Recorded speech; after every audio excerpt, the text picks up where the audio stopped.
Assalamualaikum warahmatullahi wabarakatuh. Waalaikumsalam warahmatullahi wabarakatuh. Innal hamdalillah nahmaduhu wa nasta'inuhu wa nastaghfiruh wa na'udzu billah min syururi anfusina wa min sayyiati a'malina. May yahdihillahu fala mudhillalah wa may yudlil fala hadiyalah. Asyhadu an la ilaha illallah wahdahu la syarikalah wa asyhadu anna Muhammadan abduhu wa rasuluh. Ya ayyuhalladzina amanu taqullaha haqqa tuqatih wa la tamutunna illa wa antum muslimun. Ya ayuhan nas taqu rabbakum alladzi khalaqakum min nafsin wahidah wa khalaqa minha zawjaha wa batha minhuma rijalan katsiran wa nisaa'a wattaqullaha alladzi tasaaluna bihi wal arham innallaha kana 'alaikum raqiba. Ya ayyuhalladzina amanu taqullaha wa qulu qawlan sadida yuslih lakum a'malakum wa yaghfir lakum dhunubakum wa may yuti'illaha wa rasulahu faqad faza fawzan 'azima ma ba'd. Fa inna astaqal hadits kitabullah wa khairul hadi hadi Muhammadin sallallahu alaihi wasallam. Syarrul umuri muhdatsatuha wa kullu muhdatsatin bid'ah wa kullu bid'alalah wa kullu dhalalatin finnar. Para jamaah yang dimuliakan Allah Subhanahu wa taala, shaimin as-shaimat yang diberkahi oleh Allah Subhanahu wa taala. Alhamdulillah di pagi hari ini kita bisa melanjutkan kembali materi tauhid. Materi tauhid dari kitab Tauhid buah karya Syekh Muhammad Tamimi rahimahullahu taala, yang kita masuk kepada bab 20 sekarang ya. Bab yang ke-20 yaitu sikap keras Rasulullah sallallahu alaihi wasallam terhadap orang yang beribadah kepada Allah di sisi kubur orang saleh. Maka bagaimanakah jika orang saleh itu disembah, yakni kubur orang saleh itu disembah? Artinya di sini Syekh Muhammad Tamimi ingin menjelaskan, menerangkan kepada kita semua bahwa Rasulullah sallallahu alaihi wasallam memiliki sikap yang keras memang. Sikap yang keras terhadap siapa? Itu terhadap orang yang beribadah kepada Allah. Jadi ibadahnya ini dialamatkan kepada Allah. Ibadahnya lillahi ta'ala. Ibadahnya karena Allah subhanahu wa ta'ala. Namun sayang, ibadah yang karena Allah ini dikerjakan di dekat atau di samping atau di sisi kubur orang saleh. Di sisi kubur orang saleh. Nah, kemudian dikatakan di sini, maka bagaimanakah jika kubur orang saleh itu disembah? Baik, para jamaah yang dimuliakan Allah Subhanahu wa taala, kita akan jelaskan di sini berkaitan yakni mengapa kok Nabi yang mulia sallallahu alaihi wasallam memiliki sikap keras di sini. Memiliki sikap keras. Nah, tentu ada alasan. Ya, ada alasan yakni orang yang betul dia beribadah karena Allah. Betul dia beribadah lillahi ta'ala. Apapun yang dia kerjakan lillahi ta'ala dari ibadah A, B, C, D. Namun sayang ibadahnya itu dikerjakan di samping kubur orang saleh. Di dekat kubur orang saleh. Atau di sisi kubur orang saleh. Nah, ini ya sekali lagi ya membutuhkan jawaban yang dapat menjelaskan mengapa kok Nabi yang mulia sallallahu alaihi wasallam bersikap keras seperti itu. Nah, tentu jawabannya adalah annal quluba dha'ifah. Bahwa hati manusia ini umumnya lemah. Lemah bagaimana? Yaitu lemah ketika berada di dekat kubur orang saleh. Hatinya yang lemah saat berada di dekat kubur orang saleh, maka akan menimbulkan sikap pengagungan terhadap kubur tersebut. Dan lama kelamaan sikap pengagungan terhadap kubur orang saleh itu akan berubah menjadi pengkultusan. Nah, ini dia. Ini ya yang menjadi sebab Nabi yang mulia sallallahu alaihi wasallam jauh-jauh hari memiliki sikap yang tegas, yang keras terhadap orang yang beribadahnya itu karena Allah, ya, namun beribadahnya itu di samping kubur orang saleh. Jadi sekali lagi bahwa hati kita ini lemah. Hati manusia ini lemah sekali. Ya, apalagi kalau berhadapan dengan kuburan orang saleh. Maka hati yang lemah ini akan hanyut dengan situasi, ya, dengan lingkungan yang ada, sehingga hati yang lemah ini akan memunculkan ta'zim, pengagungan terhadap kubur orang saleh, terhadap kubur orang saleh. Nah, ya karena terus ya adanya pengagungan di hati si hamba tersebut terhadap kubur orang saleh, lama kelamaan akhirnya akan muncul sikap yang lebih dari itu, yaitu sikap pengkultusan terhadap kubur orang saleh. Ya, sikap pengkultusan terhadap kubur orang saleh. Nah, kita bisa ingat berkaitan dengan barangkali materi yang telah kita lalui dahulu tentang sejarah asal mula terjadinya kesyirikan di muka bumi adalah ya bahwa kaum Nabi Nuh yakni generasi pertama ini yang membuat patung-patung orang-orang saleh yang sudah meninggal itu, diletakkan patung-patung itu di tempat biasa mereka berkumpul begitu ya. Biasa mereka ya kumpul-kumpul yang awalnya hanya mengenang saja jasa mereka, kebaikan mereka, kesalihan mereka, kedermawanan mereka, ya. Lama-kelamaan, lama-kelamaan, ya, yakni apa yang ada itu hilang semua. Lalu berganti kepada generasi yang berikutnya, yang syaitan terus membisikkan kepada mereka, yang akhirnya, ya, yakni disembahlah berhala-berhala atau patung-patung dari orang-orang saleh yang telah wafat itu. Nah, inilah berkaitan dengan hati manusia yang lemah sekali. Ya, hati manusia yang lemah sekali, dan tentunya Rasulullah SAW sangat mengetahui, ya, sangat mengetahui berkaitan dengan masalah akidah ini, masalah tauhid ini. Jadi dari awal ya sudah dikawal oleh Rasulullah SAW akidah umat ini, akidah para sahabat radhiyallahu taala anhum ajma'in, agar mereka tidak bersikap ya berlebihan atau tidak mengkultuskan kubur orang saleh.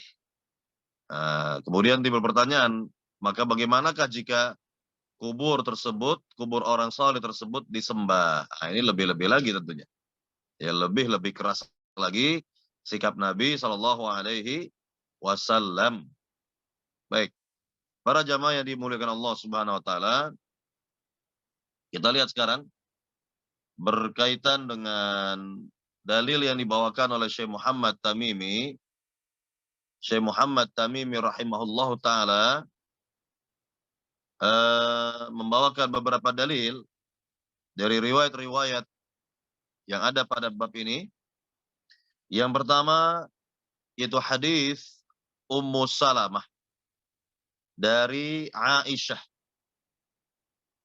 yang terdapat dalam Sahih Bukhari dan Muslim. Dari istri Nabi itu Aisyah radhiyallahu taala anha, bahwa Ummu Salamah juga merupakan istri Nabi radhiyallahu taala anha, ummul mukminin, ibunda orang-orang yang beriman, anna Umma Salamah dzakarat li Rasulillah sallallahu alaihi wasallam kanisatan ra'atha bi ardil Habasyah. Ya, dikatakan di sini bahwa Ummu Salamah menceritakan kepada Rasulullah Shallallahu Alaihi Wasallam tentang sebuah gereja yang ada di negeri Habasyah, ada di negeri Ethiopia. Ini Habasyah ini adalah negeri Ethiopia. Dahulu dikenal dengan sebutan Habasyah. Ya, kalau kita di zaman sekarang ini mungkin lebih mengenal dengan nama Ethiopia, yang di zaman dahulu mulai dari rajanya sampai rakyatnya itu beragama Nasrani. Ya, beragama Nasrani, kecuali Raja Najasyi yang di zaman Nabi itu masuk Islam secara sembunyi-sembunyi, tidak ada pejabat kerajaan yang mengetahuinya, begitu ya. Tidak ada dari pejabat kerajaan yang mengetahuinya, maka Raja Najasyi yang sudah muslim, bertauhid kepada Allah Subhanahu wa taala, ketika wafat dalam keadaan muslim, jenazahnya diselenggarakan secara Nasrani. Ya, secara Nasrani, dengan syariat agama Nasrani. Maka Rasulullah SAW dikabarkan oleh Allah melalui malaikat Jibril tentang hal itu, dan Nabi salat gaib atas jenazah sang raja ketika itu. Nah, di sini kita lihat bahwa Ummu Salamah memberikan keterangan kepada Nabi tentang sebuah gereja yang ia lihat di negeri Ethiopia, negeri Habasyah, yang dikatakan wama fiha minas suwar, yang di dalam gereja tersebut ada rupaka-rupaka atau ada gambar-gambar makhluk bernyawa atau patung-patung dari makhluk bernyawa, begitu. Nah, di sini kita lihat apa komentar Nabi. Apa komentar Nabi setelah Nabi mendapatkan keterangan dan informasi seperti ini dari Ummu Salamah. Faqala, Nabi bersabda di sini, ulaika idza mata fihim ar-rajulus salih awil 'abdus salih banau ala qabrihi masjidan wa sawwaru fihi tilka suwar ulaika syirarul khalqi indallah, kata Nabi. Artinya mereka itu, yakni orang-orang Nasrani itu, kata Nabi, apabila ada orang salih atau seorang hamba yang salih ya meninggal, maka mereka akan bangunkan di atas kuburannya sebagai sebuah tempat ibadah. Akan dibangunkan di atasnya itu, di atas kubur itu tempat ibadah. Dan mereka membuatkan rupaka-rupaka atau patung-patung ya, atau gambar dari wajah orang saleh yang sudah meninggal itu, begitu. Maka dikatakan di sini ulaika syirarul khalqi indallah. Maka mereka itu adalah, kata Nabi, sejelek-jelek makhluk di hadapan Allah. Sejelek-jelek makhluk di hadapan Allah Subhanahu wa taala. Baik. Para jamaah yang dimuliakan Allah Subhanahu wa taala, kita lihat di sini pertama ya, berkaitan dengan hadis Ummu Salamah atau hadis Aisyah dari Ummu Salamah, bahwa Ummu Salamah di awal-awal dakwah Islam, nah ini waktu itu Ummu Salamah itu masih memiliki suami, belum meninggal ya. Abu Salamah, kita katakan Abu Salamah, di antara sahabat-sahabat yang hijrah ke negeri Ethiopia, yang hijrah ke negeri Habasyah atau Ethiopia atas izin Nabi Shallallahu Alaihi Wasallam, karena diketahui bahwa Raja Ethiopia, Raja Najasyi, walaupun memang ketika itu beragama Nasrani, namun dia adalah raja yang adil, dengan pengertian siapapun yang berada di negerinya pasti dijamin keamanannya, dijamin semua keamanannya, ya, tidak boleh diganggu, ya, dizalimi tidak boleh. Nah, inilah mengapa Nabi ketika itu membolehkan, yakni sahabat-sahabat untuk hijrah ke negeri Habasyah atau Ethiopia jauh sebelum adanya hijrah ke negeri Madinah, begitu. Nah, di antara yang hijrah itu adalah Ummu Salamah beserta suami beliau yaitu Abu Salamah. Qaddarallah. Qaddarallah Abu Salamah wafat di negeri Ethiopia itu. Kemudian selesai masa iddah, Nabi ya, yakni menikahi Ummu Salamah. Nabi menikahi Ummu Salamah yang ketika itu maharnya Ummu Salamah itu ya diberikan melalui raja Ethiopia, Raja Habasyah, yaitu kurang lebih 400 keping dinar. 400 keping dinar itulah mahar dari Nabi yang dibayarkan atau yang diperoleh lah dari Raja Habasyah, Raja Ethiopia, Najasyi, ya, untuk Ummu Salamah sebagai mahar ketika itu. Maka inilah singkat ceritanya ya. Jadi kembali kepada riwayat Ummu Salamah ini, Ummu Salamah telah melihat sebuah gereja di negeri Ethiopia, negeri Habasyah, yang gereja itu pada masa itu gereja yang megah lah, yang indah lah di masanya itu. Ya, dan ternyata kata Ummu Salamah bahwa di dalam gereja itu telah terdapat rupaka-rupaka atau patung-patung makhluk bernyawa atau ya lukisan lah, gambar dari makhluk bernyawa biasanya dari orang yang meninggal itu, ya, dari orang-orang saleh lah, ya, orang-orang saleh yang telah wafat itu begitu. Maka Nabi yang mulia setelah mendengarkan informasi seperti ini dari Ummu Salamah, Nabi berikan penjelasan. Ya, kata Nabi yang mulia, ulaika idza mata fihimur rajulus salih awil abdus salih banau ala qabrihi masjidan wa sawwaru fihi tilka suwar ulaika syirarul khalqi indallah, kata Nabi. Mereka-mereka itu, ini orang-orang Nasrani itu, apabila ada orang salih atau hamba yang salih. Nah, di sini kan ada dua kalimat ya. Yang pertama, orang salih. Yang kedua, hamba yang salih. Nah, ini merupakan ya bagian dari kejujuran rawi atau orang yang meriwayatkan hadis ini, ya.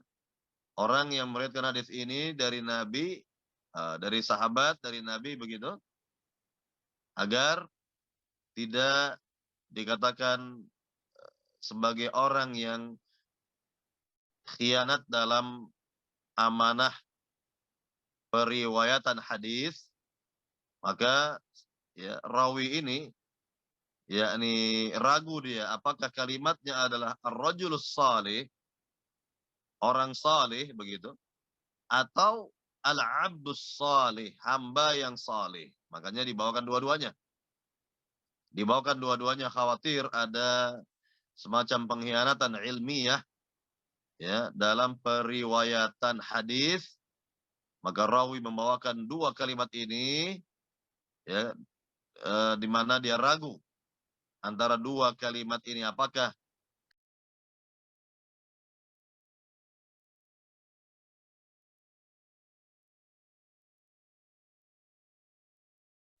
baik. Artinya tidak ada masalah, artinya dari sisi makna sama ya. Dari sisi makna sama saja apakah ar-rajulus salih, ya ini bermakna orang salih, atau al-abdus salih, hamba yang salih begitu. Bagaimana sikap orang-orang Nasrani, bagaimana sikap mereka ketika ada di antara orang salih di antara mereka itu, atau hamba yang salih di antara mereka itu wafat, dikatakan di sini banau ala qabrihi masjidah. Mereka akan membangun tempat ibadah di atas kubur orang salih itu. Nah, ini mereka akan membangun tempat ibadah. Membangun tempat ibadah di atas kubur orang salih. Nah, ini perlu juga kita informasikan ya, bahwa dalam sejarah umat Islam, dalam sejarah umat ini, yang pertama-tama ya, yakni yang melakukan penyembahan kubur atau menyembah kubur adalah orang-orang Syiah. Ya, dalam sejarah umat ini ya, dalam sejarah umat ini, yang pertama kali, yang perdana, yang dikatakan menyembah kubur adalah orang-orang Syiah.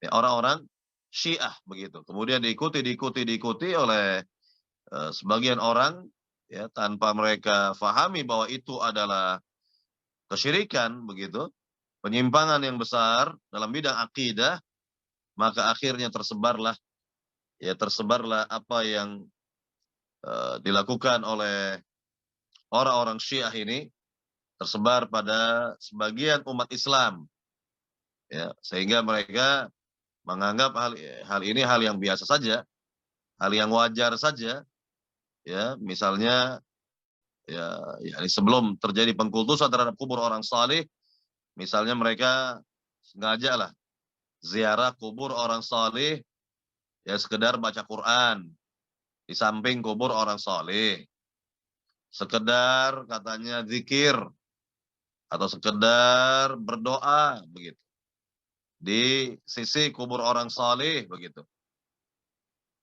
Namun lama kelamaan tentu ada perubahan sikap ya, karena jelas ya, awalnya sudah mengagungkan kubur, pengagungan terhadap kubur orang saleh kan begitu.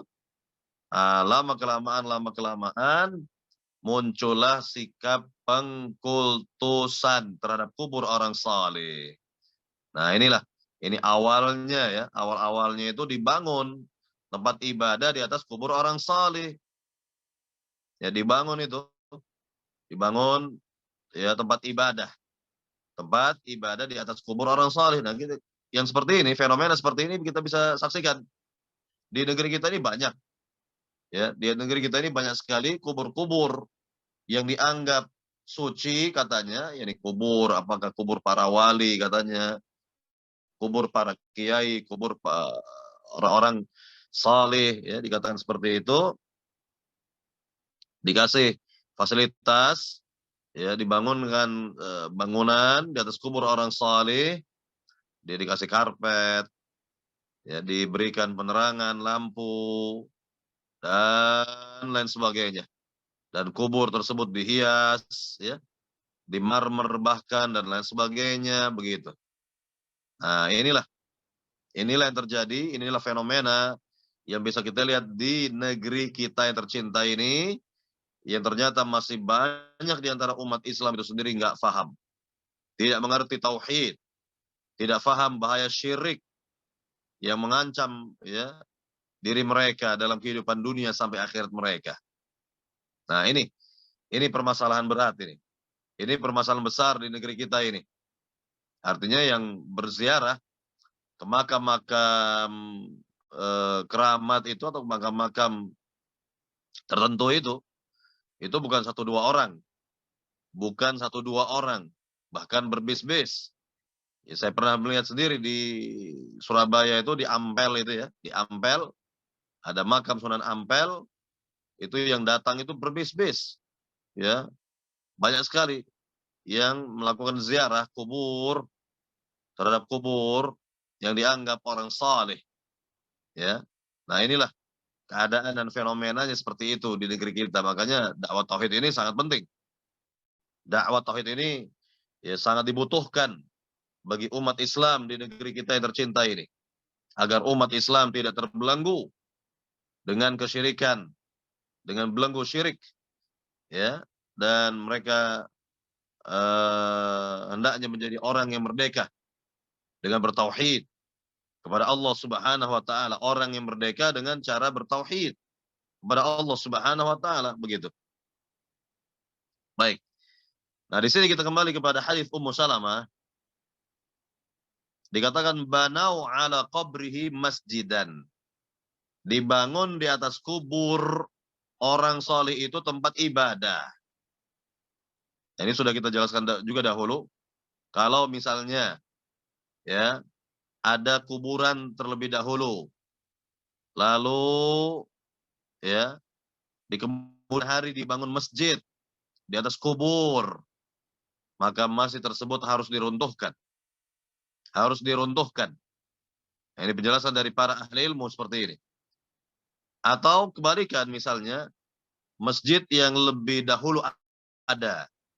Nah, di kemudian hari dikuburlah jenazah atau mayit di dalam kubur, di dalam masjid begitu, ya, sehingga ada pemandangan beda begitu ya, ada kuburan di dalam masjid begitu. Maka dalam hal ini kubur itulah yang harus dipindahkan.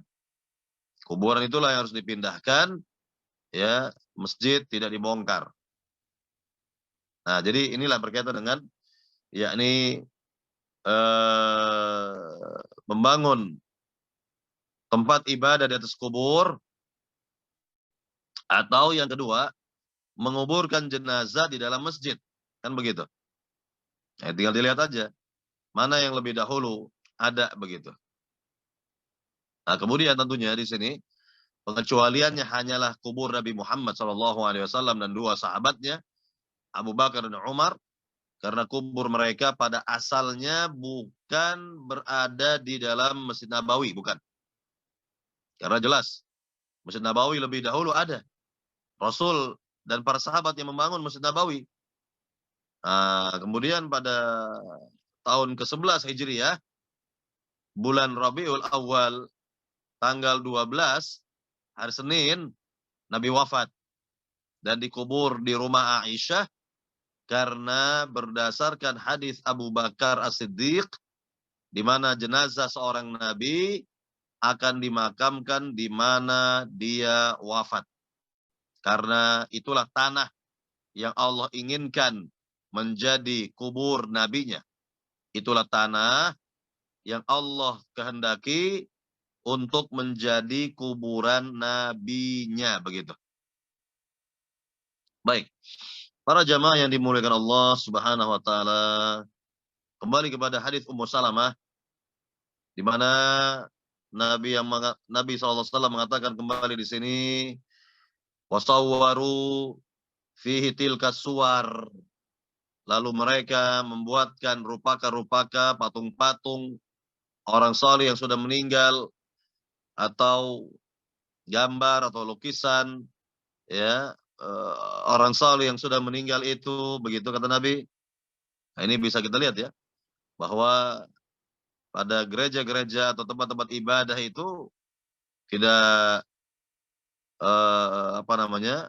tentu ada gambar-gambar atau lukisan makhluk bernyawa dari hamba yang saleh misalnya, atau orang yang saleh yang sudah wafat, atau bahkan patungnya, ya, atau rupaka begitu, ya, atau yang semisal itu ditempatkan di tempat ibadah itu, ditempatkan di gereja itu. Maka Nabi jelaskan di akhir hadisnya ini, ulaika syirarul khalqi indallah. Mereka itu adalah seburuk-buruk makhluk di sisi Allah. Dikatakan seburuk-buruk makhluk di sisi Allah karena mereka mengadakan dua fitnah sekaligus, ya, atau dua musibah sekaligus. Yang pertama, membuatkan patung atau gambar atau lukisan makhluk bernyawa itu, atau dari hamba yang saleh yang sudah meninggal, ini yang pertama. Dan yang kedua, tentunya kuburan yang ada ketika itu. yang dibangun di atasnya tempat ibadah. Dibangun di atasnya tempat ibadah. Nah, inilah dua keburukan, dua musibah, dua fitnah yang bisa kita lihat dalam hadis Ummu Salamah ini. Nah, makanya di bawahnya itu akan kita lihat keterangan fahaula jama'u bainal fitnataini fitnatil quburi wa fitnatit tamatsil. Oh, mereka itu telah mengumpulkan dua bentuk fitnah atau bencana. Ya. Yang pertama adalah fitnatul kubur, fitnah kuburan atau musibah yang berasal dari kuburan yang dibangunkan di atasnya tempat ibadah.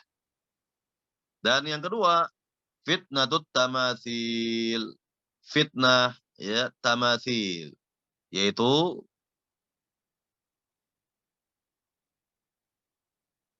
fitnah dari patung-patung gitu, atau rupa-rupa atau gambar atau lukisan makhluk bernyawa, ya ini berasal dari hamba salih yang sudah meninggal itu. Nah, ini dia. Ini keterangan Nabi. Nabi sangat keras di sini. Sallallahu alaihi wasallam. Inilah sikap keras Nabi terhadap siapa saja yang memang katanya ya ingin beribadah kepada Allah, namun sayang ibadahnya itu di dekat, di samping, di sisi orang saleh, kubur orang saleh gitu ya. Dia di samping kubur orang saleh ya. Walaupun sekali lagi ibadahnya itu karena Allah Subhanahu wa taala. Walaupun ibadah yang dikerjakannya itu awal-awalnya karena Allah Subhanahu wa taala, maka lingkungan yang dihadapi itu dapat mempengaruhi hati. Jadi kubur orang saleh yang dilihat oleh masyarakat awam begitu ya, akan menjadi magnet tersendiri, daya tarik tersendiri pada hati mereka yang lemah, sehingga ketertarikan akan semakin kuat, ya apalagi diberikan embel-embel lah, cerita-cerita yang macam-macam lah misalnya, bahwa misalnya ya yang dikubur ini adalah Sunan Fulan, Kiai Fulan, ya entah siapa yang katanya punya karomah dahulunya. Ya punya karomah, punya kesaktian, punya macam-macam lah. Ya, cerita-cerita yang dibawa-bawa itu, bumbu-bumbu itu, ya dari cerita tersebut, nah, yang membuat hati orang awam semakin yakin, semakin tebal pengagungannya, semakin besar pengagungan mereka terhadap kubur orang saleh itu. Nah, terus lama-kelamaan, karena adanya pengagungan di hati orang awam terhadap kubur orang saleh, ya lama-kelamaan pengagungan tersebut semakin besar, dan ujung-ujungnya adalah pengkultusan kuburan orang saleh itu. Ya, ujung-ujungnya disembah juga. Ujung-ujungnya minta kepada orang saleh yang sudah wafat itu. Ujung-ujungnya adalah penyembahan terhadap kubur orang saleh itu. Ujung-ujungnya adalah jelas-jelas perbuatan syirik besar bahkan di sini. Ya.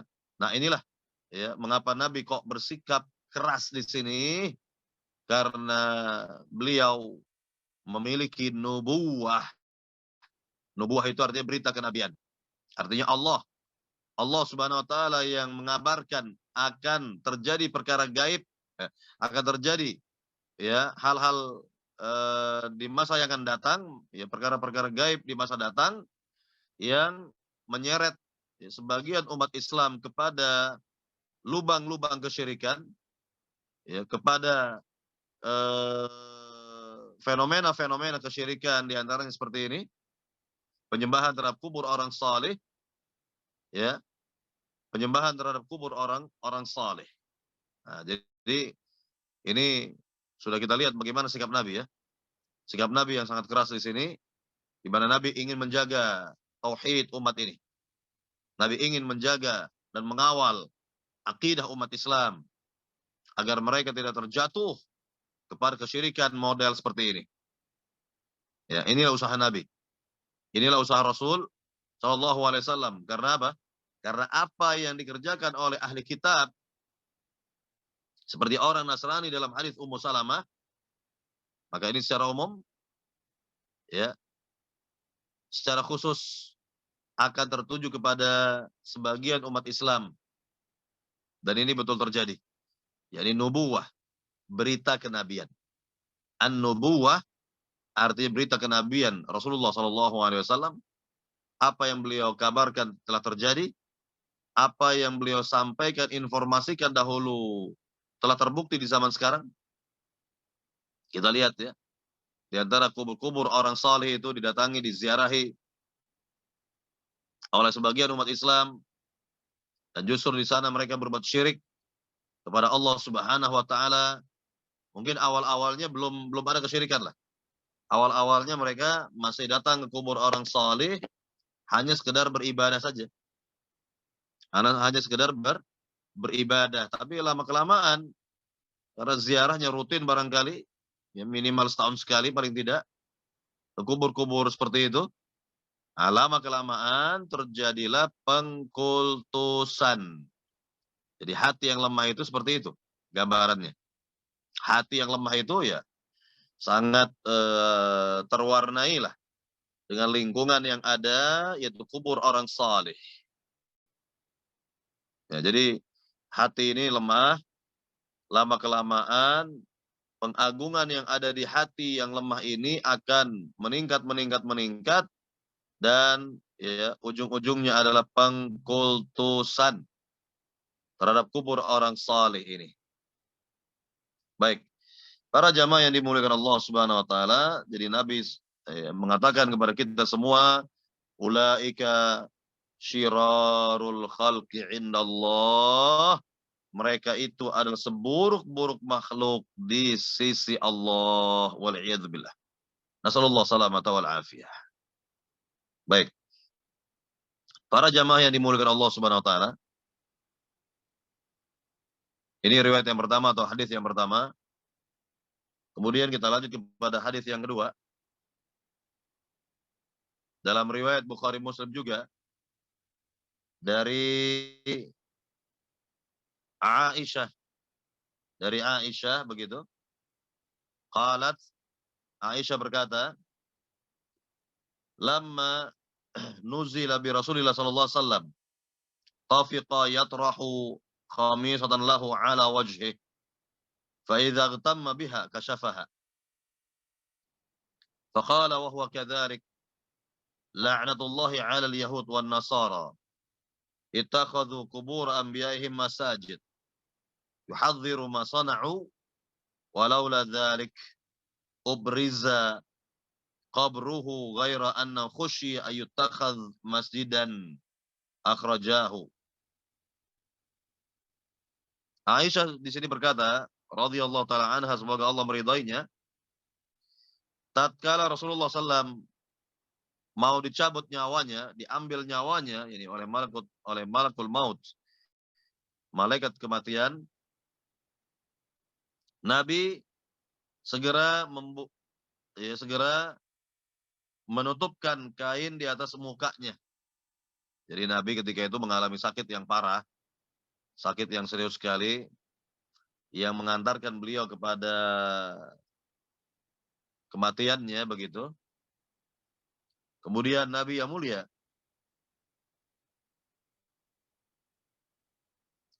sallallahu alaihi wasallam membuka lagi kain yang menutup wajah beliau begitu.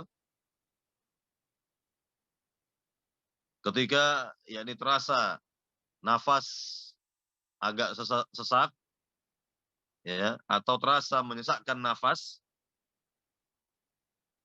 dalam keadaan seperti itu Nabi bersabda sallallahu alaihi wasallam, apa kata Nabi? La'natullahi 'alal yahud wan nasara ittakhadhu qubur anbiya'ihim masajid. Semoga Allah melaknat, atau semoga laknat Allah ditimpakan kepada orang-orang Yahudi dan Nasrani yang telah menjadikan kuburan nabi-nabi mereka sebagai tempat ibadah. Beliau memperingatkan agar perbuatan mereka dijauhi, dan seandainya bukan karena hal itu, niscaya kuburan nabi ya, akan dinampakkan. Yakni kuburan nabi itu akan dinampakkan di tempat yang terbuka begitu, seperti Baqi al-Gharqad. Hanya saja dikhawatirkan akan dijadikan sebagai tempat ibadah. Jadi sudah ada kekhawatiran memang di sini dari diri Nabi karena apa yang menimpa ahli kitab, apa yang menimpa orang-orang Yahudi dan Nasrani secara umum, maka itu dapat juga menimpa bagi sebagian bagi umat Islam secara khusus. Nah, begitulah berkaitan dengan yakni sikap Nabi Shallallahu Alaihi Wasallam sampai-sampai beliau Shallallahu Alaihi Wasallam ya yakni melaknat atau mendoakan laknat, mendoakan agar orang yang seperti ini mendapatkan laknat dari Allah Subhanahu wa taala wal iyadzubillah. Para jamaah yang dimuliakan Allah Subhanahu wa taala, perlu difahami bahwa Nabi Shallallahu alaihi wasallam pada bulan Safar ini, di bulan Safar ini bulan yang kedua ya, Muharram Safar gitu ya. Nabi wafat pada bulan yang ketiga, itu Rabiul Awal. Jadi pada bulan Safar atau akhir di bulan Safar, Nabi sempat mengantarkan jenazah salah seorang sahabat untuk dimakamkan di Baqi al-Gharqad, pemakaman umum kaum muslimin, yaitu di Baqi, yakni ya di samping lah ya kalau sekarang ini atau dekat sekali dengan Masjid Nabawi. Namun ingat bahwa masing-masing telah diberi pagar atau dipagari, sehingga untuk kuburan Baqi telah terpisah dari ya tanah atau area Masjid Nabawi, dan juga bahwa area atau halaman Masjid Nabawi juga ada pembatasnya, ada pagar yang memisahkan ya antara masjid dengan kuburan atau Baqi al-Gharqad ketika itu, Baqi al-Gharqad begitu. Nah, di sini para jamaah yang dimuliakan Allah Subhanahu wa taala, kita lihat kembali bahwa Nabi setelah mengantarkan jenazah salah seorang sahabat yang wafat ke Baqi al-Gharqad, setelah pulang dari kuburan itu Nabi terasa berat kepala beliau. Nah, disinilah mulai. Disinilah mulai Nabi sakit. Ya, awalnya ringan ya. Awalnya ringan, kemudian Nabi mengumpulkan seluruh istri-istrinya yang berjumlah 9 yang masih hidup ketika itu, karena 2 sudah meninggal. 2 istri Nabi telah wafat terlebih dahulu, yaitu Khadijah dan Zainab binti Khuzaimah. Zainab binti Khuzaimah begitu. Nabi kumpulkan seluruh istri-istrinya dan Nabi bertanya kepada mereka semua, aina ana, di mana giliranku, di mana giliranku. Seluruh istri-istri Nabi faham. Seluruh istri-istri Nabi faham ya bahwa Nabi menginginkan giliran di rumah Aisyah. Maka Nabi yang mulia SAW dipapah ya, dibawa ke rumah Aisyah, dipapah oleh 2 sahabat. Ya, kemudian Nabi menghabiskan sisa hidup beliau di rumah Aisyah sampai diwafatkan oleh Allah Subhanahu wa taala, yaitu pada hari Senin tanggal 12 Rabiul Awal tahun 11 Hijriah. Tahun ke-11 Hijriah. Nah, jadi inilah singkatnya begitu berkaitan dengan perjalanan ya akhir kehidupan Nabi sampai beliau diwafatkan di rumah Aisyah, dikubur di rumah Aisyah begitu. Para jamaah yang dimuliakan Allah Subhanahu wa taala, nah di sini Nabi dalam keadaan sakit yang parah itu, terkadang Nabi menutupkan kain, ya, menutupkan wajahnya dengan kain. Kalau sudah, ya, terasa sesak nafas beliau, beliau buka lagi kain itu, kan begitu. Dan juga beliau terkadang mengalami pingsan, ya, pernah juga pingsan berkali-kali, kan begitu. Apa yang dilakukan oleh Nabi? Apa yang dikatakan oleh Rasulullah SAW? Nah, di sini kita lihat tentang usaha Nabi juga, ya, dalam memprioritaskan tauhid. Memprioritaskan tauhid, bayangkan ini, beberapa saat sebelum Nabi wafat, justru yang keluar dari lisan beliau itu masalah tauhid lagi. Di awal dakwah Nabi adalah tauhid, kemudian di akhir kehidupan Nabi sebelum Nabi wafat juga Nabi ingatkan kepada para sahabat tentang tauhid agar umat Islam ini tidak berbuat syirik kepada Allah Subhanahu wa taala. Apa itu? Sabda Nabi yang mulia yang sangat populer sekali di sini, la'natullahi 'alal yahud wan nasara. Semoga Allah melaknat orang Yahudi Nasrani. Ya. Atau makna yang kedua adalah pengkabaran bahwa Allah melaknat orang Yahudi dan Nasrani. Jadi makna pertama dari hadis Nabi ini, la'natullahi 'alal yahud wan nasara, yaitu berupa doa dari Nabi. Kalau berupa doa, kita artikan semoga, gitu ya. Semoga Allah melaknat orang-orang Yahudi, orang-orang Nasrani. Ini kalau makna hadis ini adalah doa. Tapi kalau makna hadis ini adalah yakni kabar saja dari Nabi, sifatnya kabar saja dari Nabi, maka kita artikan bahwa Allah akan melaknat atau Allah melaknat orang-orang Yahudi dan Nasrani begitu. Ya. Jadi ada dua ya. Ini tentang kalimat la'natullahi 'alal yahud wan nasara, bisa berupa doa dari Nabi atau bisa berupa pengkabaran dari Nabi.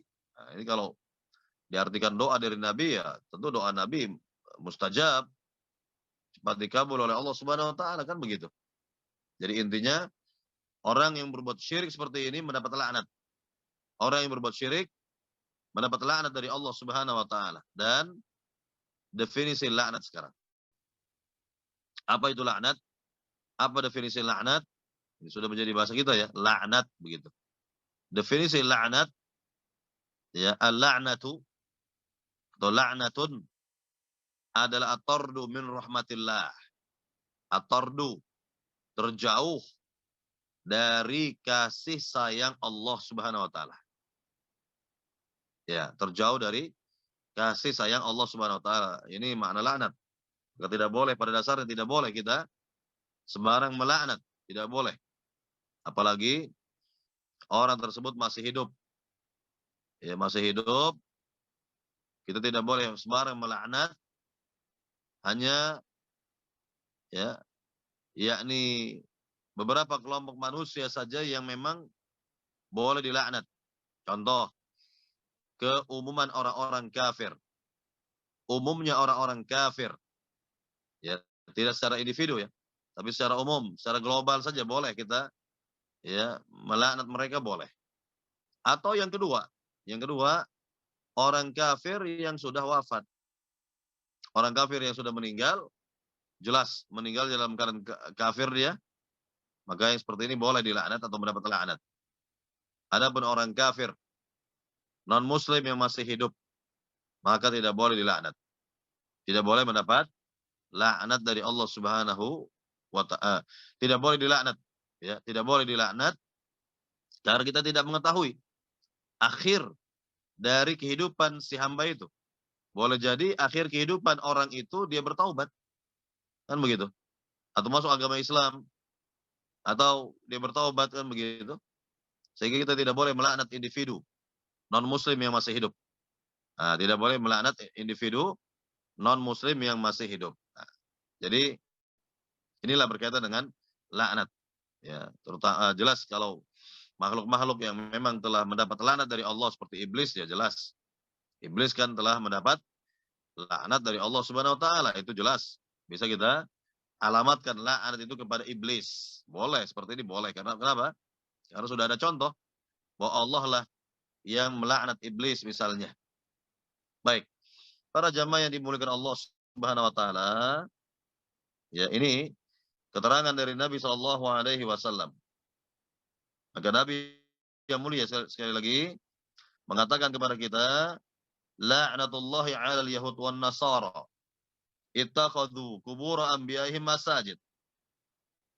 Semoga Allah melaknat orang-orang Yahudi, orang-orang Nasrani yang telah menjadikan kuburan nabi-nabi mereka sebagai tempat ibadah. Yuhadziru ma sana'u. Nabi memberikan peringatan atas apa yang mereka lakukan itu. Walaula dzalik ubriza qabruhu. Kalaulah tidak ada kekhawatiran ya. Kalaulah tidak ada kekhawatiran dari Nabi sejak dahulu kubur Nabi itu ditampakkan, yakni di atau berada di Baqi al-Gharqad misalnya. Berada di Baqi al-Gharqad begitu, ditampakkan agar orang semua bisa melihat kubur Nabi Muhammad SAW. Ya, siapapun orang bisa melihat kubur Nabi SAW. Nah, jadi Nabi yang mulia merasa khawatir karena apa yang telah terjadi yang menimpa orang-orang Yahudi, orang-orang Nasrani, maka hal ini pun akan juga menimpa pada sebagian umat Islam. Pada sebagian umat Islam, dan itu telah terbukti. Telah terbukti bahwa ada di antara umat ini ya yang kelakuannya sama. Mirip lah dengan kelakuan orang-orang Yahudi, orang-orang Nasrani, kan begitu. Baik. Nah, dikatakan di sini yuhadziru ma sana'u walaula dzalik ubriza qabruhu ghair annahu khusyiya ayutakhadh masjida akhrajahu. Ya, jadi Nabi memberikan peringatan. Nabi memberikan peringatan kepada umat ini atas apa yang dilakukan oleh orang-orang Yahudi Nasrani dahulu. Kalaulah tidak ada kekhawatiran dari Nabi, tentulah kubur Nabi sudah ditampakkan. Ya, sama seperti kuburan-kuburan yang lain ditampakkan, ya. Wallahu taala alam. Ya, ghair anna khusyya ayutakhadz masjidan. Ya, ini yang mendasar sekali, alasan mendasar mengapa kok kubur Nabi itu berada di rumah Aisyah. Inilah ya, hanya kubur Nabi dan dua sahabatnya yang ketika itu dimakamkan di rumah. Yang memang pada dasarnya ya tidak boleh menguburkan jenazah di dalam rumah, di pekarangan rumah, di halaman rumah, tidak boleh pada dasarnya. Namun ini pengecualian. Pengecualian bahwa jenazah Nabi ya, yakni dikuburkan atau dimakamkan di rumah Aisyah ketika itu. Karena sebab hadis Abu Bakar As-Siddiq yang menjelaskannya bahwa jenazah seorang nabi tidak boleh dipindah dan dimakamkan di mana dia wafat, karena itulah tanah yang dikehendaki oleh Allah menjadi kuburan nabinya itu. Baik. Ya, para jamaah yang dimuliakan Allah Subhanahu wa taala, kita lanjut kepada dalil yang berikutnya. Hadis Muslim. Hadis riwayat Imam Muslim. Dari sahabat Jundub bin Abdullah. Ia berkata, sami'tu Nabiy sallam qabla ayyamuta bi khamsin. Saya pernah mendengar Nabi sallallahu alaihi wasallam bersabda 5 hari sebelum beliau wafat. Ingat, Nabi itu wafat hari Senin. Bisa perkirakan saja 5 hari sebelumnya. Ya, 5 hari sebelumnya Nabi sempat bersabda yang didengar oleh sahabat Jundub bin Abdullah, begitu. Apa itu sabda Nabi? Kita dengarkan di sini. Inni abra'u ila Allah ayyakuna li minkum khalil. Fa inna Allah qad ittakhadhani khalila kama ittakhadha Ibrahim khalila. Wa la kuntu muttakhidhan min ummati khalila lattakhadhtu Abu Bakr khalila. Ala wa inna man kana qablakum kanu yattakhidhuna qubur anbiya'ihim masajid. Ya, kanu yattakhidhuna qubur anbiya'ihim masajid. Ala fala tattakhidhul qubur masajid fa inni anhaakum an dzalik. Baik. Kita lihat di sini arti dari hadis Muslim ini dari sahabat Jundub bin Abdullah. Sesungguhnya kata Nabi, aku berlepas diri dan mengadu kepada Allah bahwa aku mempunyai seorang khalil, kekasih mulia dari antara kalian. Karena sungguhnya Allah telah menjadikanku sebagai khalil, kekasih mulia Allah begitu ya. Sebagaimana Allah telah menjadikan Ibrahim, yaitu Nabi Ibrahim sebagai khalilnya Allah, kekasih mulianya Allah.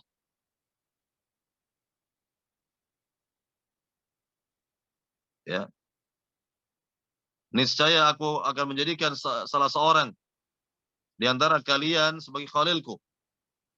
Ya, niscaya aku akan menjadikan Abu Bakar sebagai khalilku. Dan ketahuilah bahwa sungguhnya umat-umat sebelum kalian, mereka telah menjadikan kuburan nabi-nabi mereka sebagai tempat ibadah. Ingatlah, janganlah kalian menjadikan kuburan sebagai tempat ibadah. Karena sungguhnya aku melarang kalian dari perbuatan itu. Ini menjadikan kubur sebagai tempat ibadah. Ini sudah dilarang oleh Nabi yang mulia sallallahu alaihi wasallam. Baik. Kita lihat di sini ketegasan dari Nabi sallallahu alaihi wasallam bahwa pertama Nabi telah berlepas diri dan mengadu kepada Allah begitu untuk mempunyai seorang khalil, kekasih mulia di antara para sahabat. Artinya, memang Nabi ketika itu tidak diizinkan, tidak dibolehkan menjadikan salah seorang dari sahabatnya itu sebagai khalil beliau, sebagai kekasih mulia beliau. Nah ini kalau memang sebenarnya dibolehkan ya, dibolehkan. Nabi sudah mengatakan tentunya aku telah menjadikan Abu Bakar As-Siddiq, lihat. Aku telah menjadikan Abu Bakar As-Siddiq menjadi khalilku, kekasih muliaku. Ya, menjadikan Abu Bakar As-Siddiq menjadi khalil Nabi, kekasih mulia Nabi. Namun karena yang seperti ini tidak dibolehkan oleh Allah Subhanahu wa taala, tidak diizinkan oleh Allah Subhanahu wa taala begitu ya. Karena diri Nabi sudah dijadikan oleh Allah sebagai khalil Allah Subhanahu wa taala. Ya sebagaimana Nabi Ibrahim diangkat juga oleh Allah menjadi khalilnya Allah, kekasih mulianya Allah Subhanahu wa taala. Nah, di sini bisa kita lihat ya bagaimana kemuliaan dua nabi yang mulia ini, Nabi kita Muhammad SAW dan Nabi Ibrahim alaihissalam, ya. Kemudian juga keutamaan Abu Bakar As-Siddiq. Keutamaan Abu Bakar As-Siddiq radhiyallahu taala an. Nah, Nabi menegaskan, menjelaskan, ala wa inna man kana qablakum kanu yattakhidhuna qubur anbiya'ihim masajid. Ketahuilah bahwa sungguh orang-orang sebelum kalian telah menjadikan kuburan nabi-nabi mereka sebagai tempat ibadah, sebagai tempat ibadah. Ala fala tattakhidhul qubur masajid fa inni anhaakum an dzalik. Ketahuilah, jangan kalian jadikan kuburan-kuburan itu sebagai tempat ibadah, karena aku telah melarang kalian atas perbuatan seperti itu. Nah, jadi sangat tegas, sangat jelas keterangan dari Nabi yang mulia SAW untuk tidak menjadikan kuburan sebagai tempat ibadah. Fa inni anhaakum an dzalik. Karena aku telah melarangnya, kata Nabi sallallahu alaihi wasallam. Nah, jelas ya.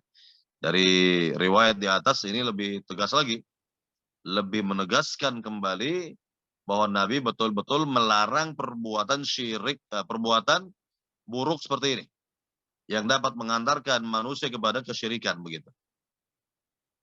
Baik. Para jamaah yang dimuliakan Allah Subhanahu wa taala, ini Nabi bersabda ini kurang lebih 5 hari ya sebelum Nabi wafat. Nanti bisa dihitung mundur saja, hitung mundur 5 hari sebelum Nabi wafat. Karena Nabi itu wafat hari Senin. Maka inilah keterangan dari Nabi yang mulia sallallahu alaihi wasallam di akhir-akhir kehidupan beliau ya di dunia ini. Baik. Para jamaah yang dimuliakan Allah Subhanahu wa taala, kita lihat di sini dalam hadis Jundub bin Abdullah kembali ya, bahwa Nabi sallallahu alaihi wasallam sudah diangkat oleh Allah menjadi Khalilullah atau Khalilur Rahman. Ya, kekasih mulia Allah. Kekasih mulia Allah. Ya, jadi ada 2 kata yang memang maknanya sama. Khalil dan Habib. Khalil maknanya kekasih mulia. Adapun Habib juga sama.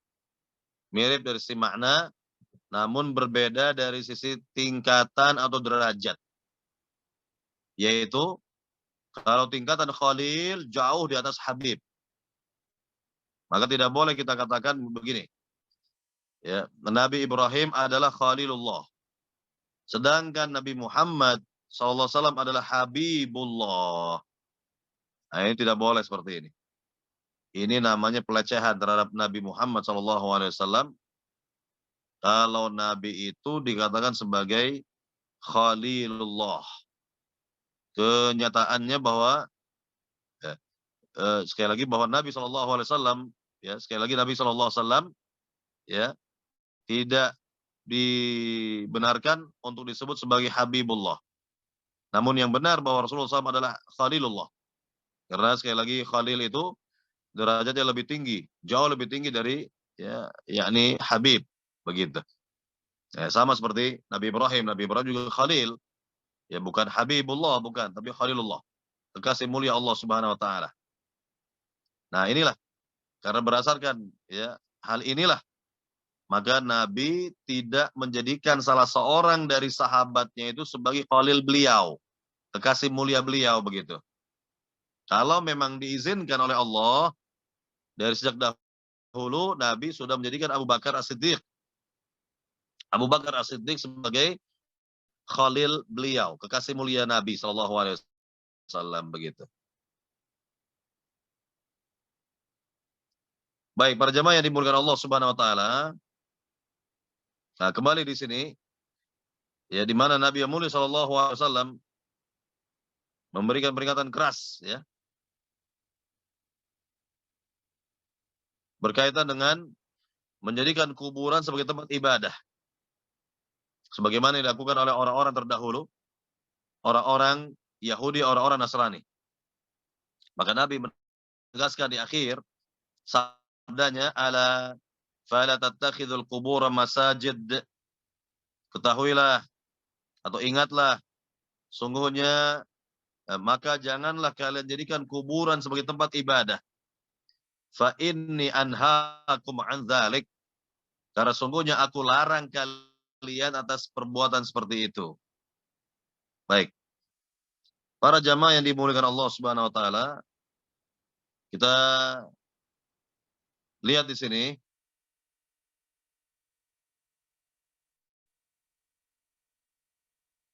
yakni keterangan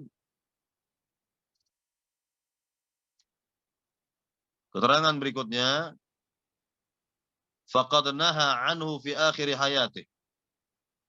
Sungguh Nabi telah melarang perbuatan seperti ini di akhir kehidupan beliau. Tsumma innahu la'ana wa huwa fi siyaq man fa'alahu. Kemudian Nabi itu melaknat sebagaimana susunan hadis terdahulu bagi siapa saja yang melakukan perbuatan syirik ini. Wassalatu indaha min dzalik. Termasuk salat di dekat kubur orang salih itu yang dilarang juga oleh Nabi. Wa illam yubna masjid. Walaupun tidak dibangun tempat ibadah. Wa huwa ma'na qauliha khusyiya yuttakhadh masjida. Nah, inilah yang terkandung dalam perkataan ya. Yani Aisyah khusyiya ayuttakhadz masjidah. Karena ada kekhawatiran untuk dijadikan kubur Nabi itu sebagai tempat ibadah, begitu. Ya. Khusyiya ayuttakhadza masjidan. Fa inna sahabata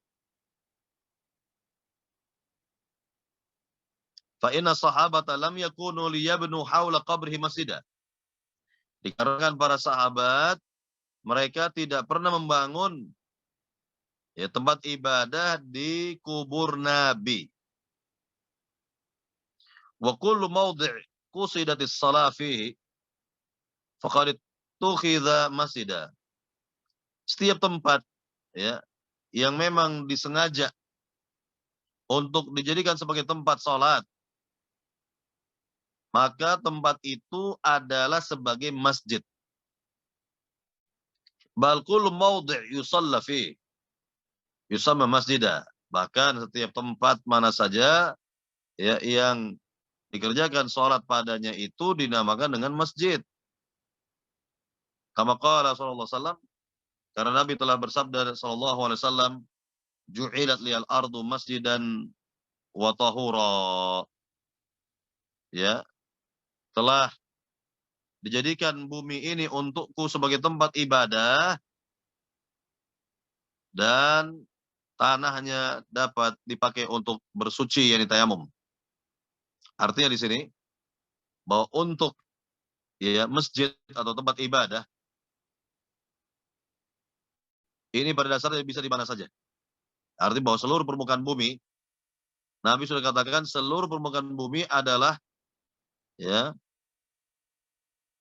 cocok untuk tempat ibadah ya atau diperkenankan untuk beribadah kepada Allah Subhanahu wa taala. Contohlah misalnya di antara orang misalnya di luar negeri sana, misalnya di Eropa, Amerika misalnya, tidak mendapatkan masjid di wilayahnya, namun dia sholat misalnya di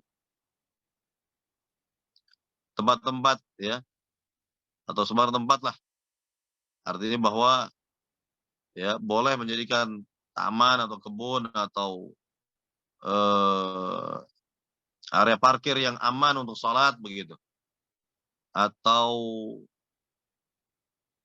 tempat-tempat lain yang bisa dijadikan sebagai tempat sholat begitu ya, maka itulah ya keringanan yang Allah berikan, kemudahan yang Allah berikan bagi umat Islam, karena Allah telah menjadikan seluruh permukaan bumi ini sebagai tempat ibadah ya. Dan tahura kata Nabi, yakni tanahnya debunya itu dapat dipakai untuk bersuci, yakni bertayamum kalau tidak ada air. Ya, bertayamum kalau tidak ada air. Kurang lebih seperti itu. Baik. Para jamaah yang dimuliakan Allah Subhanahu wa taala, di sini bisa kita lihat bahwa sangat luas sekali bagi umat Islam untuk beribadah, untuk dapat beribadah. Untuk dapat beribadah kepada Allah Subhanahu wa taala itu sangat luas sekali. Ya, tempatnya di mana saja boleh kita beribadah. Ya, makanya kita lihat ya, di mall pun ada masjid, atau misalnya tempat-tempat yang lain, apalagi di negeri kita ini ya, masjid subhanallah banyak berdiri, artinya tidak ketakutan kita, tidak khawatir kita untuk misalnya sholat ya, karena memang banyaklah masjid-masjid yang dibangun, didirikan oleh kaum muslimin, dan ini merupakan nikmat dari Allah Subhanahu wa taala, bagian dari nikmat Allah Subhanahu wa taala. Baik. Para jamaah yang dimuliakan Allah Subhanahu wa taala, kita lihat yang terakhir, dalil yang terakhir dari pembahasan kita pada pagi hari ini.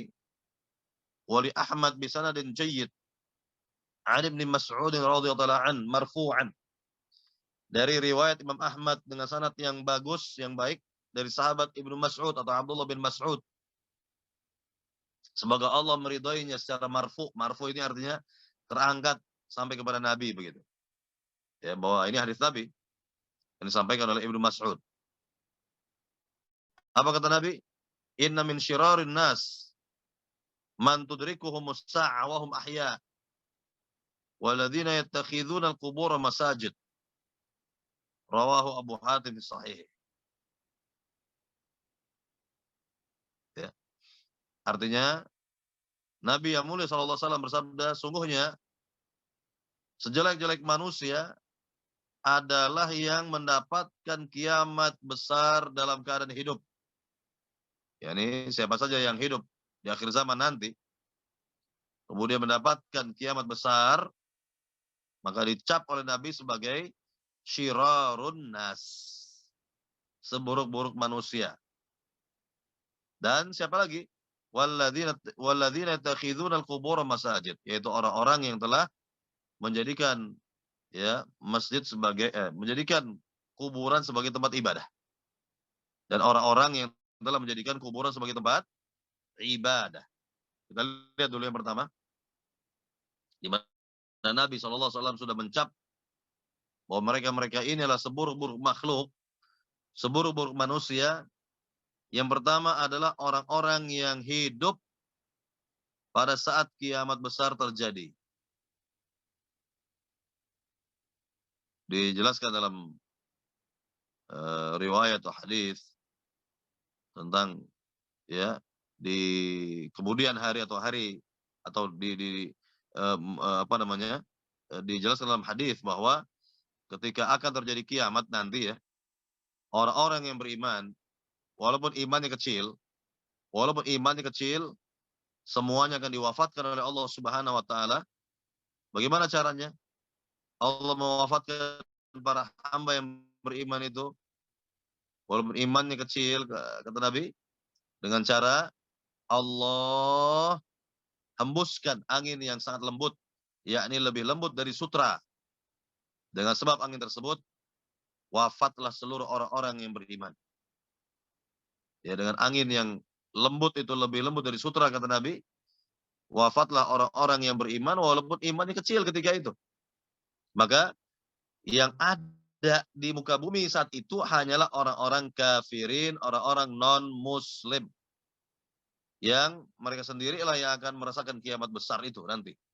Nah, inilah sebab Nabi mengatakan ya syirarun nas, seburuk-buruk manusia. Seburuk-buruk manusia, yaitu yang mendapatkan kiamat nanti dalam keadaan masih hidup dan orang-orang yang menjadikan kuburan sebagai tempat ibadah, kata Nabi.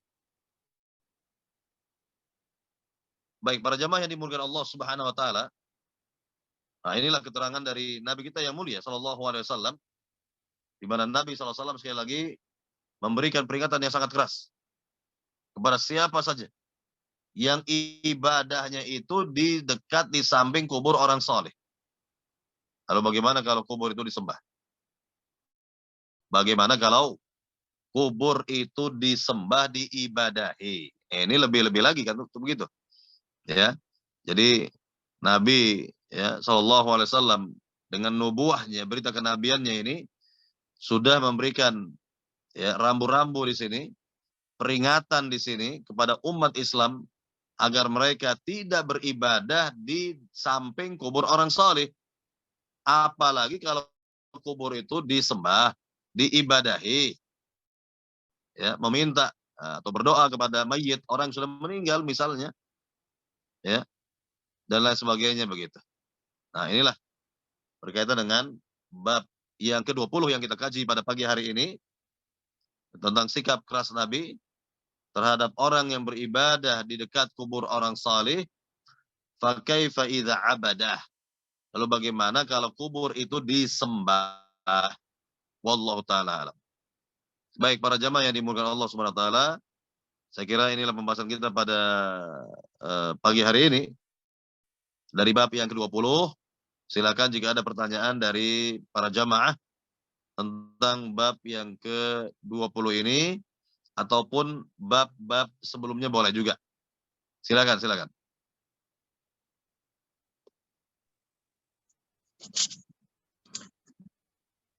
Masya Allah. Jazakallahu khairan Ustadz. Barakallahu fiik. Selanjutnya untuk sesi, kita lanjutkan dengan sesi tanya jawab ya Ustadz ya. Baik, Bagi baik. jamaah yang ingin mengajukan pertanyaan, bisa menuliskan di kolom chat, insya Allah akan kami bacakan, atau bisa juga dengan raise hand untuk bertanya langsung, pertanyaan tentunya agar sesuai dengan tema kita hari ini. Sudah ada pertanyaan yang masuk nih Ustaz, kita Iya, silakan. bacakan saja. Assalamualaikum warahmatullahi wabarakatuh, Pak Ustadz. Izin bertanya, Waalaikumsalam warahmatullahi wabarakatuh. ada orang yang saat diberitahu bahwa tidak boleh di dalam masjid ada makam, ada kuburan, lalu orang tersebut bilang bagaimana dengan Masjid Nabawi yang di dalamnya ada makam Rasulullah SAW. Ini mungkin tadi sudah sempat dijelaskan sama Ustadz ya. Mungkin boleh diulang sedikit lagi Ustadz ya, penjelasannya untuk lebih memantapkan pemahamannya. Silakan Ustadz. Ya, baik, baik. Jadi pengecualian hanyalah kubur Nabi SAW. Ya, kita dudukkan dulu permasalahannya ya. Jadi jenazah Nabi itu dimakamkan di rumah Aisyah, bukan di Masjid Nabawi. Rumah itu adalah rumah, bukan masjid, bukan pula halaman masjid. Jadi, mengapa jenazah Nabi dimakamkan di rumah Aisyah? Karena memang sudah ada riwayat atau hadis dari sahabat Abu Bakar As-Siddiq yang menjelaskan bahwa jenazah seorang Nabi akan dimakamkan di mana dia wafat. Nah, itulah tanah yang dikehendaki oleh Allah menjadi kubur nabinya. Begitu. Jadi ini pertama dulu didudukkan dulu.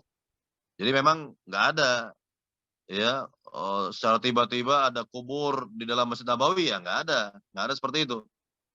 Ya berarti orang ini nggak tahu sejarah, tidak paham sejarah kan begitu. Justru ya Masjid Nabawi itulah yang pertama kali ada. Jadi Nabi dan para sahabat ketika itu sama-sama membangun Masjid Nabawi. Begitu selesai membangun Masjid Nabawi, ya Nabi pun membangun rumah-rumah istri-istri beliau di samping atau di dekat Masjid Nabawi, yang memang ada akses ya, yang memiliki akses pintu Masjid Nabawi adalah rumah Aisyah, ya rumah Aisyah, kan begitu, ya. Jadi ini permasalahannya, bahwa Nabi atau jenazah Nabi itu dimakamkan di rumah Aisyah, bukan di Masjid Nabawi. Nah, kemudian memang terjadi perluasan di zaman Umar Al-Khattab. Masjid Nabawi ini diperluas di zaman Umar Al-Khattab, diperluas lagi di zaman Utsman bin Affan, ketika terasa bahwa Masjid Nabawi ini kok semakin sempit, terasa begitu. Karena semakin banyak umat Islam yang berdomisili di Madinah di masa itu. Diadakan perluasan ke arah ya kiblat atau arah-arah yang lain dan bukan ke makam Rasul. Nah, ini yang ada pada masa Khulafaur Rasyidin begitu. Nah, kemudian terjadilah perluasan hebat ya pada akhir-akhir abad pertama Hijriyah oleh raja yang berkuasa ketika itu, dan pada saat itu yang dilihat oleh penguasa atau raja yakni untuk perluasan Masjid Nabawi yang memungkinkan itu adalah ke arah makam Rasul, ke arah makam Nabi ketika itu. Ini pun sudah ditolak oleh para ulama, sudah ditentang oleh para ulama, di antaranya oleh Al-Imam Ibnul Musayyib. Al-Imam Ibnul Musayyib. Nah, itu yang menentang keras, tidak boleh ya perluasan Masjid Nabawi ke arah makam Nabi. Namun kita katakan proyek tetap proyek. Ya, terjadilah perluasan Masjid Nabawi yang ketika itu ya memasukkan kubur Nabi itu ke dalam area Masjid Nabawi. Namun para ulama memiliki siasat. Karena sudah terlanjur ya.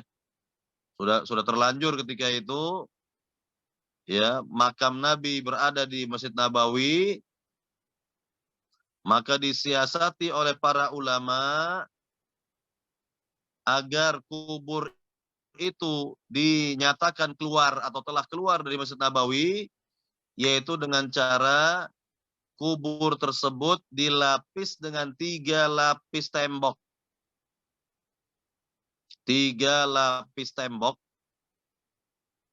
sehingga diyakini bahwa kubur Nabi telah keluar dari area Masjid Nabawi. Telah keluar dari area Masjid Nabawi. Nah, itulah solusi dari para ulama untuk menjadikan kubur Nabi itu di luar dari Masjid Nabawi.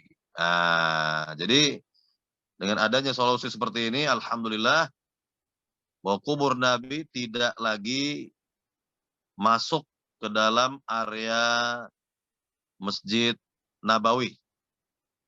Nah, kira-kira begitu. Maka tidak boleh seorang langsung mencontoh, oh itu lihat Masjid Nabawi itu.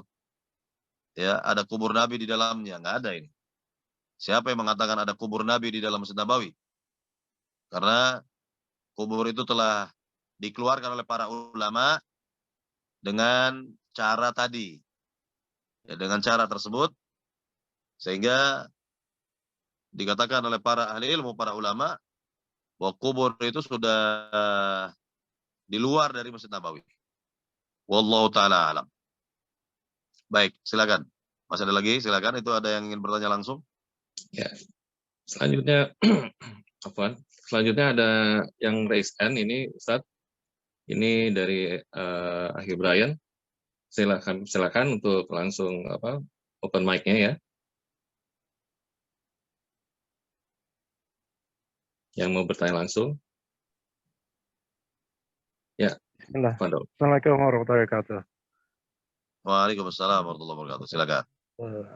Nah, Ustaz, ada 2 pertanyaan. Yang pertama itu terkait dengan banyaknya pemahaman yang kurang tepat mengenai kubur atau kuburan. Banyak yang menulisnya itu sebagai makam. Jadinya kalau kita kan tahu bahwa kalau kita mengerti bahasa Arab kan makom itu tempat berdiri. Jadinya di depan Ka'bah itu ada makom Ibrahim, yaitu tempat berdirinya Nabiullah Ibrahim ketika renovasi Ka'bah itu. Jadinya mohon penjelasannya. Terus kemudian yang kedua itu ketika anak pernah sholat Jumat di daerah kota, di daerah Jakarta Pusat, itu sholat Jumat, jadinya tidak ada masjid lagi di situ kecuali di situ. Terus ketika anak udah sholat, ternyata ada peluasan masjid yang dimana makamnya itu masuk ke dalam masjid dan tidak ada dinding di situ. Nah, ini bagaimana Ustadz untuk ke depannya? Apakah ketika kita misalkan di negara yang penduduk Islamnya minoritas, artinya tidak ada masjid di situ, ternyata tidak ada lagi. Apakah kita lebih baik tidak sholat Jumat atau menggantinya dengan sholat zuhur, atau tetap sholat Jumat di masjid yang ada kuburannya, Ustaz? Mohon nasihatnya, Ustaz. Jazakallahu khair. Iya. Yang pertama berkaitan dengan makam. Ya, ini kalau bahasa kita, bahasa Indonesia, makam berarti identik dengan kuburan. Kuburan adalah makam adalah kuburan. Tapi kalau dikembalikan kepada bahasa Arab, memang betul apa yang dikatakan tadi, bahwa makom atau tempat berdiri. Ya, ketika Nabi Ibrahim alaihissalam membangun Ka'bah, ya kan? Di masa Nabi Ibrahim kan belum ada steger. Ya kan, belum ada steger gitu ya. Maka dibutuhkan tempat yang tinggi atau media yang tinggi ya untuk meletakkan batu-batu Ka'bah begitu agar tersusun rapih begitu. Maka dijadikan ya, beberapa batu itu sebagai pijakan. Nah, pada batu itu tercetaklah telapak kaki Nabi Ibrahim yang disebut dengan Maqam Ibrahim, tempat berdiri, tempat berpijak Nabi Ibrahim saat membangun Ka'bah. Nah, itu namanya maqam. Maqam arti tempat berdiri, tempat berpijak, ya, Nabi yang mulia itu. Ya, jadi ini yang pertama harus diluruskan. Memang banyak nih, banyak istilah-istilah di negeri kita ini yang rancu. Ya, banyak sekali yang sangat rancu ini, yang harus diluruskan. Contoh, Idul Fitri misalnya. Idul Fitri itu kan masih banyak yang mengartikan Idul Fitri adalah kembali suci, kembali bersih, kembali kepada fitrah. Itu salah, itu keliru. Pemahaman yang keliru itu. Makna yang benar dari Idul Fitri adalah kembali makan. Kembali apa? Makan. Karena fitri, al-fitr di situ asal kata dari al-iftar. Iftar ya makan. Jadi Idul Fitri artinya kembali makan. Makanya haram berpuasa pada saat hari raya 1 Syawal. Nabi katakan yaumu aklin wa syurbin, hari umat makan dan minum begitu. Nah, jadi ini salah satunya saja ya. Dari sekian banyak kesalahpahaman, salah paham dalam mengartikan, memaknai ya kata-kata berbahasa Arab, lafaz-lafaz berbahasa Arab ya, itu salah dalam memahaminya. Ini banyak sekali yang harus diluruskan begitu. Baik. Kemudian berkaitan dengan pertanyaan yang kedua ya, kalau sudah terlanjur sholat di masjid yang ternyata kok ada kuburannya, kalau memang masih ada waktu untuk kita ulang lagi sholat, kita ulangi sholat di tempat yang lain. Kita cari tempat yang lain. Ya kalau tidak ada masjid ya sudah. Tempat apa saja dijadikan sebagai tempat ibadah atau sholat. Karena tadi Nabi mengatakan, ju'ilat liyal ardu masjidan. Allah menjadikan seluruh permukaan bumi ini untukku sebagai tempat ibadah. Kecuali ya, 2 tempat yang dikecualikan begitu, tidak bisa dijadikan sebagai tempat ibadah. Yang pertama kuburan atau area pemakaman, dan toilet yang kedua. Jadi seluruh ya kamar mandi atau toilet dan area pemakaman tidak bisa dijadikan sebagai tempat ibadah. Adapun yang lainnya boleh, bisa dijadikan sebagai tempat ibadah atau sholat adanya begitu. Nah inilah berkaitan dengan ya, kemudahan dalam agama kita ini, ya kecuali kalau memang waktu sudah lewat. Waktu sudah lewat atau baru diketahui ya setelah waktu sholat lewat begitu, ya ini tidak ada kewajiban untuk mengulangi lagi. Tidak ada kewajiban untuk mengulanginya lagi. Wallahu taala alam. Nah, silakan ada lagi pertanyaan yang lain, silakan. Ya, baiklah Ustadz. Jadi artinya kalau memang di masjid itu kita dapati ada kuburan, itu sebaiknya memang kita tidak sholat di situ ya Ustadz ya? Iya, tidak boleh. Ya, Tidak boleh sholat di dalamnya karena antara kubur dengan masjid tidak bisa bersatu. Tidak boleh bersatu antara kubur dengan masjid. baik Ustadz. Ya, kebetulan kami juga ada beberapa kali menemukan masjid-masjid yang demikian di ya khususnya di kota Jakarta ya. Di Jakarta Selatan juga ada beberapa ya kami temukan itu Ustadz. Baiklah, mungkin ada pertanyaan lagi dari jamaah tadi. Sebentar, Ustadz ya. Sepertinya tadi ada yang mau bertanya ya. buat jamaah tadi yang mau bertanya, kami persilakan. Masih bisa ada tambah pertanyaan dulu, Ustadz ya? Ya, silakan jamaah. Ya, silakan. Ada yang mau mengajukan pertanyaan?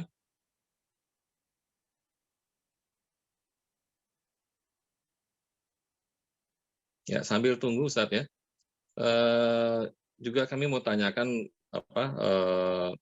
di Masjid Nabawi itu kan kalau kita ziarah ke sana mendekati area itu ya, area yang di tembok, di pagar ya, yang di dalamnya ada kuburan Rasulullah tuh ya. Itu kita dapati bahwa askarnya ya, polisinya tentara itu akan ini Ustadz ya, akan mengusir jamaah supaya tidak berlama-lama di depan situ Ustadz.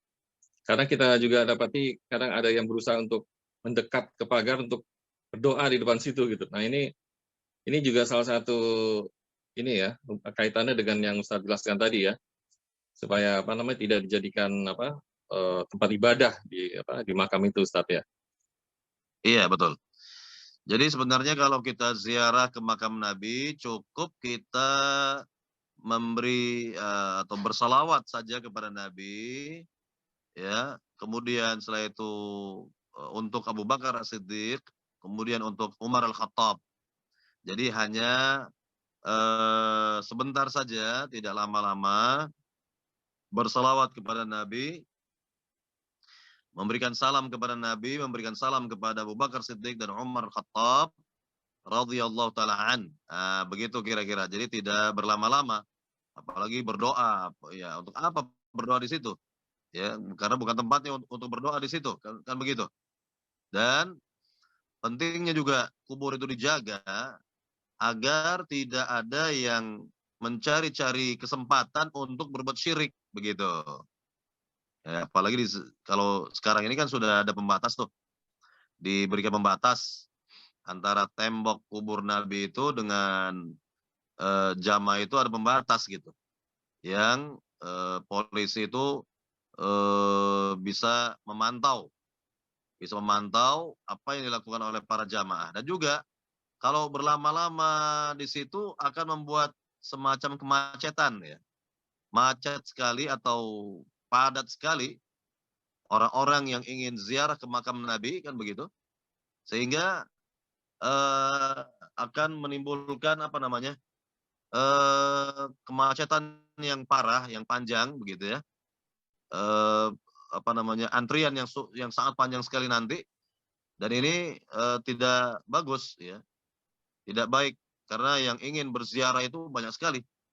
Nah, jadi memang perlu diatur hal-hal seperti ini, perlu diatur agar umat ini paham betul gitu, paham ya, dan tidak melakukan hal-hal tercela, tidak melakukan bentuk-bentuk kesyirikan ya, sekedar memberikan salam kepada Nabi, Abu Bakar dan Umar Khattab radhiyallahu taala anhumah. Nah, kira-kira begitu. Jadi tidak melakukan hal-hal lain. Karena kalau ini cerita di zaman dahulu, ya, sebelum adanya pembatas dan lain sebagainya, di zaman dahulu itu, di antara orang-orang yang berziarah ke makam Rasul, curi-curi kesempatan. Jadi sudah ditulis ya surat itu, permintaanlah kepada Nabi begitu ya, permohonan kepada Nabi, doa tertuju kepada Nabi pada secari kertas, lalu kertas tersebut dimasukkan ke dalam celah-celah yang ada di tembok atau pagar dari kubur Nabi, ya. Maka kalau dibuka, ya, kertas-kertas tersebut dibuka dan dibaca, wahai Rasul, saya minta rezeki. Wahai Rasul, saya minta ya kedudukan, pangkat, jodoh dan lain sebagainya. Banyak itu permintaan itu yang tertulis di kertas-kertas itu. Nah, ini kan kesyirikan. Jelas-jelas perbuatan syirik, dan tentunya ya ini tidak dibenarkan oleh agama yang mulia ini. Ya. Dan di zaman sekarang ini lebih tertib. Lebih tertib lagi di zaman kita sekarang ini untuk melakukan ziarah ke makam Nabi sallallahu alaihi wasallam. Baik. Masih ada lagi terakhir pertanyaan barangkali? Ya, kami persilakan. Barangkali jamaah masih ada yang mau bertanya.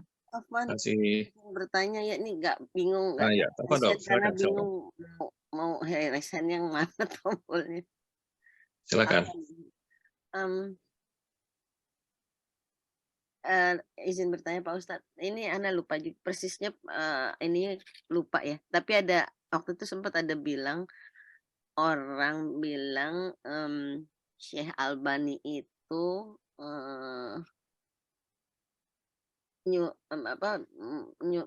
nyuruh atau melarang orang sholat di masjid yang ada makamnya gitu. Mohon penjelasannya Pak Ustadz, ini terkait dengan Syekh Albani dan yang terkait sama sholat di masjid. Mungkin ini sepertinya isu udah lama, tapi Ana baru dengar aja, bingung aja dengarnya gitu.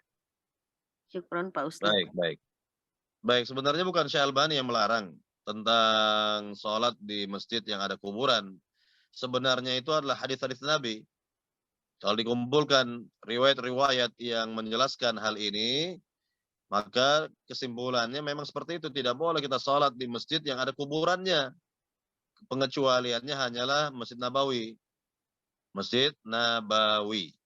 Nah, jadi bukan Syekh Albani yang melarang, tapi Rasulullah SAW yang melarang kita sholat di masjid yang ada kuburannya. Nah, begitu. Nah, di antaranya hadis-hadis yang tadi kita telah lewatkan, di mana Nabi sangat bersikap keras sekali, memberikan peringatan keras, dan tidak boleh, yakni menjadikan kubur sebagai masjid, menjadikan kuburan sebagai tempat ibadah atau masjid, nggak boleh. Kan Nabi sendiri yang melarang tadi dalam hadis. Jadi bukan Syekh Albani, bukan ulama yang lain, bukan. Ya, jadi kalau berkaitan dengan larangan dalam agama itu harus ada nas. Ya, larangan dalam agama itu harus ada dalil yang melarangnya, dan sudah ada dalil, banyak dalil yang melarangnya bahkan. Begitu. Nah, jadi tidak akan ketemu ya antara masjid dengan kuburan. Kuburan ya kuburan, masjid ya masjid. Ya, makanya di sinilah salah fahamnya sebagian umat ini, ya, mereka anggap kalau menguburkan jenazah di masjid atau di halaman masjid itu paling utama sudah. Ya, entahlah berbagai macam keyakinan barangkali ya yang menyimpang, ya. Misalnya diyakini kalau dikubur di samping masjid, di halaman masjid, agar tiap hari dapat mendengar azan. Dari mana mendengar azan? Sudah meninggal kok.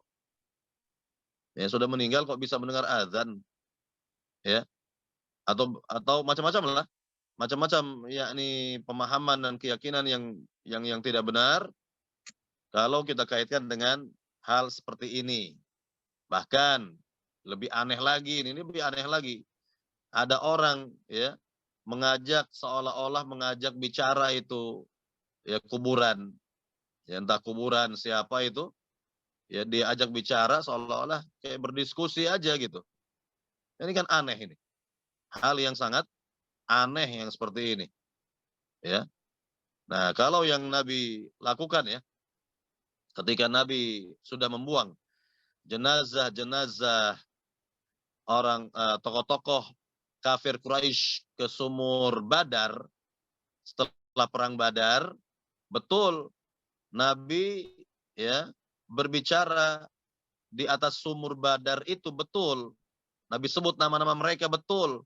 Namun ini adalah kekhususan bagi Nabi saja. Dan terbukti tidak ada sahabat yang melakukan itu. Tidak ada sahabat yang melakukan itu, dan ini sekali lagi hanya yakni kekhususan Nabi Muhammad SAW gitu. Jadi Nabi menyebut Abu Jahal, Nabi menyebut tokoh-tokoh kafir Quraisy lainnya, ya. Nabi katakan kepada mereka, bukankah sekarang telah datang janji Allah kepada kalian, yaitu berupa azab Allah kepada kalian. Ya, jadi ini khusus hanya bagi Nabi. Ya, ini khusus hanya bagi Rasulullah SAW, tidak bagi yang lain. Ya, tidak bagi yang lain. Nah, Contohnya juga misalnya ketika Nabi melewati 2 kubur dari kubur-kubur kaum muslimin yang ternyata Nabi dikabarkan oleh Allah bahwa penghuni kubur itu sedang disiksa di alam kubur. Lalu Nabi tancapkan ya pelepah kurma yang masih basah, ya semoga ya yakni azab mereka diringankan selama pelepah ini masih basah. Ini juga kekhususan Nabi Muhammad Shallallahu Alaihi Wasallam begitu. Jadi tidak bisa dilakukan oleh orang lain. Dan ini syafaat Nabi, ya pertolongan Nabi di sini, bantuan Nabi di sini. Artinya bahwa ya ini hal-hal yang menjadi kekhususan Nabi Muhammad Shallallahu Alaihi Wasallam dan tidak berlaku bagi yang lain. Tidak berlaku bagi yang lain, begitu ya. Nah, barangkali ini yang perlu ditegaskan. Oh iya, Pak Ustadz Afwan, ini salah saya. Dia bilang ini ternyata Syekh Albani mindahin makam Rasulullah. Itu dapat dari mana beritanya, Pak Ustadz? Ya, apalagi seperti itu. Apalagi seperti itu, kok bisa individu orang memindahkan makam Rasul. Sedangkan Syekh Albani itu bukan orang Saudi. Ya, dan pemerintah Saudi menjaga makam Nabi, nggak ada. Ini fitnah. Ini fitnah semua ya. Nggak ada pindah makam Rasulullah tuh nggak ada pindah kan Pak Ustadz ya? Iya, jadi ini hanya sekedar fitnah saja tertuju kepada beliau ya. Jadi nggak usah diladenin ya Pak Ustadz kalau ada omong-omong gitu. Iya, ya seperti ini fitnah, nggak ada buktinya ya, nggak ada buktinya sama sekali. Baik para jemaah yang dimuliakan Allah Subhanahu Wa Taala, ya karena waktu yang tidak memungkinkan juga dari kajian kita ini, alhamdulillah kita telah menjelaskan, kita telah mendengarkan bab yang ke-20 berkaitan dengan sikap Nabi yang keras terhadap orang yang beribadah karena Allah di samping kubur orang salih, maka bagaimana kalau kubur itu disembah. Ini semoga pembahasan ini bermanfaat bagi kita semua, bisa kita fahami, bisa kita amalkan. Semoga kita semua mendapat selalu hidayah taufik dari Allah Subhanahu wa taala untuk selalu mengkaji ilmu tauhid dan mengamalkan tauhid dalam kehidupan sehari-hari. Semoga kita semua kelak diwafatkan oleh Allah Subhanahu wa taala di atas kalimat tauhid. La ilaha illallah. Amin amin ya rabbal alamin. Dari saya cukup sampai di sini dan saya akhiri dengan doa penutup majelis. Subhanakallahumma wa bihamdika asyhadu an la ilaha illa anta astaghfiruka wa atubu ilaik. Assalamualaikum warahmatullahi wabarakatuh.